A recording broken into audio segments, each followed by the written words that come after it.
दहशतवाद विरोधी पथकाची पुसदमध्ये मोठी कारवाई। मुंबई येथील दहशतवाद विरोधी पथकाची कारवाई।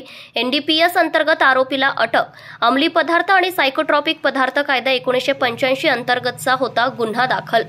पुसदमधून आज सकाळी 9 वाजताच्या दरम्यान एका अंमली पदार्थ आणि सायकोट्रॉपिक पदार्थ कायदा गुन्ह्यातील आरोपीला अटक करण्यात दहशतवाद विरोधी पथकाला यश आले आहे। पुसदमध्ये अटक केलेल्या आरोपीवर दहशतवाद विरोधी काळी चौकी मुंबई येथे किरण कृष्णा म्हसकर दहशतवाद विरोधी पथकातील पोलीस शिपाई यांच्या तक्रारीवरून गुन्हा दाखल झाला होता। गुन्हा रजिस्टर क्रमांक 19/2021 अंतर्गत एनडीपीएस 1985 चे कलम 80 फ व 22 ब नुसार 24/9/2021 रोजी गुन्हा दाखल आहे।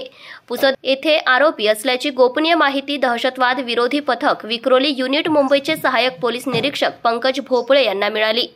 त्यांनी पुसद शहर पोलीस स्टेशन गाठून आज सकाळी पुसद शहर पोलीस स्टेशनच्या मदतीने त्यास ताब्यात घेतले आहे। पोलीस निरीक्षक पंकज भोपळे व संदीप पाटील यांनी मोठ्या शिताफीने यास नाश्ता करत असताना ताब्यात घेतले आहे।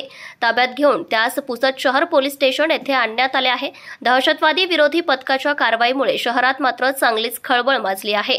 करण सिंग दुर्ला सिंग जस्सोल हा आरोपी महिना पनोरमा जगतपूर राजस्थान येथील रहिवासी असून त्याला आज पुसद येथे ताब्यात घेतले आहे।